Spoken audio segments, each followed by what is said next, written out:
kita sudah tahu kalau di tasbih itu kan kita menyamakan si A dengan si B. Ya kan kita kayak ngelihat ada kesamaan antara si A dengan si B, yang kemudian nanti kita tahu ada wajhu syibah bainahuma baru kita bisa tasbihkan. Ya, jadi kita ada rukunnya, ada musyabah, ada musyabah bi.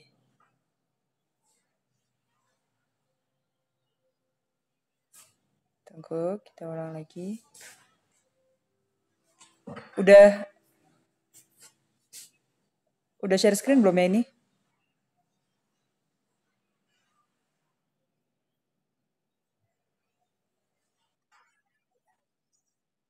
Oke, ini ya baru screen ya. Tamam.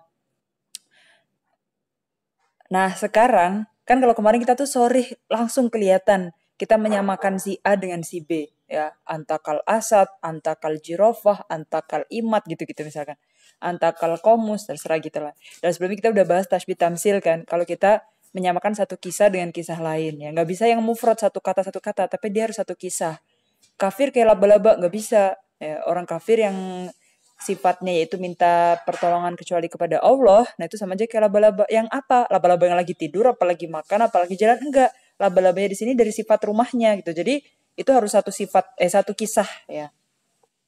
Nah, kalau sekarang kita tasbih dimni itu, kan kemarin kalian udah paham nih, kalau tasbih itu kita menyamakan sesuatu dengan sesuatu, seseorang dengan seseorang atau apa gitu ya. Pokoknya ada si A sama si B, ada musyabah, ada musyababi.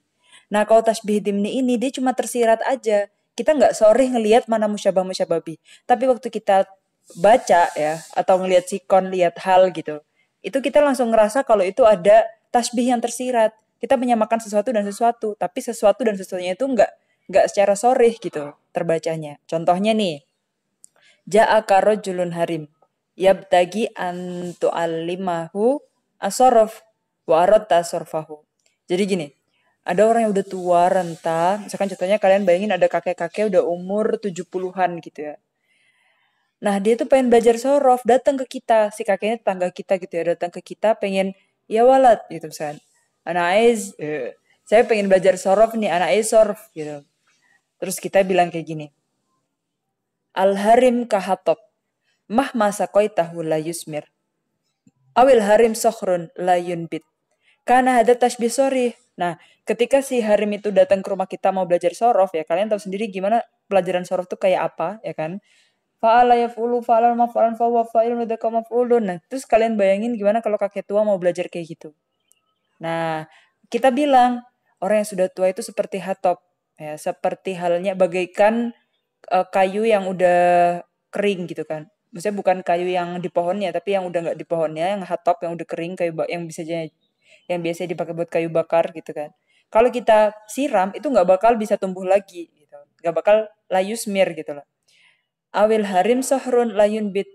Harim itu kayak padang pasir yang udah nggak bakal ada tanaman yang bisa tumbuh di sana gitu loh. Nah di sini kalian jelas kalau itu tasbihnya sorry. Harimnya musyabah, hatop musyababih. Harim musyabah, sohor musyababih gitu kan. Nah sekarang coba lihat yang kedua. Al-harim layata alam, hal samita hatoban athmaro. Terus misalkan yang kedua nih, ketika harimnya minta belajar sorofa kita cuma bilang gini aja. Orang udah tua renta nggak belajar lagi. Apa kamu pernah dengar ada kayu yang udah kering bisa tumbuh lagi, bisa berbunga, bisa berbuah gitu. Kamu pernah dengar cerita itu nggak? Kalau ada kayu yang bisa tumbuh lagi, kayu bakar yang udah kering, kita siram bisa tumbuh lagi, misalnya kayak gitu. Nah, di sini kita nggak langsung menyamakan al-harim kahatop. Ya, tapi kita cuma bilang apa? Al-harim layata alam. Hal sami tahatoban asmar. Awis sohar layan but. Awil kitabah alal ma'latus bit. Gitu, latas but gitu ya. Hada karena tasbih dimni ini tersirat aja gitu. Okay. Jadi kalau yang pertama tasbihnya sorry kan al-harim kahatop masyabu syababi. Tapi yang kedua kan nggak langsung sorry, dia tersirat aja. Kamu pernah denger nggak ada soher yang bisa subur lagi gitu? Nah, kamu pernah denger nggak orang yang menulis di atas air itu bakalan tasbut aula gitu kan? Di anal jumlah asani ataita biha kadalil alal ula wa laysat khabaran lil harim wala wujud dalil kaf wala malfudoh wala malfudoh. Jadi di sini nggak ada kafnya. Ya, tapi dimni di sini tuh kita tahu kalau pertanyaan hal sami tahatoban asmar, di sini tuh sebenarnya kita lagi menyamakan antara kakek tua renta mau belajar sorof sama hatop yang berusaha ditanam lagi gitu. Nah, jadi di sini dimnya aja tersirat gitu. Kita nggak langsung al-harim kal hatop kayak yang pertama, tapi kita pakai cara lain, hal sami tahatoban atmar. Nah, kalau kakek tua renta kita langsung bilang al-harim kahatop kayak yang pertama, itu kan gak enak banget, gak lembut gitu kita menjawab si kakek tadi itu. Coba kalau kita ngomongnya pakai, kakek pernah denger nggak menulis di atas air itu? Kan tulisannya itu nggak bakal tasbut gitu, tulisannya nggak bakal netep di situ gitu, bakal langsung hilang aja gitu kan. Nah, kakek tua renta belajar bisa belajar, tapi habis itu langsung lupa, langsung hilang, udah pikun gitu-gitu kan.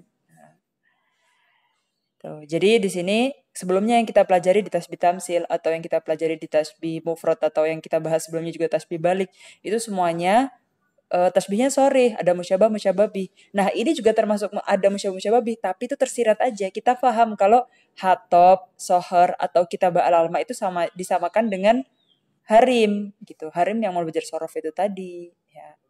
Jadi ini tersirat aja. Makanya tasbih dimni itu kaidahnya tasbih la yudh fihil musyabbah wal musyabbah bih fi suratin min suwari tasbih al ma'rufah bal yulmahani fi tarkib. Jadi hanya tersirat aja fi tarkib. Jadi kita nggak ketemu langsung mana musyabah musyabahnya fi surah seperti yang ma'rufah seperti yang sebelumnya, yang antakal asad, al harim kal hatab itu surah yang ma'rufah yang biasanya yang langsung kita lihat mana musyabah musyababih. Tapi ketika tasbihnya dimni dia cuma tersirat ilmahani fit tarkib. Jadi di dalam jumlah itu, di dalam susunan kata itu kita tahu kalau itu ada unsur tasbihnya.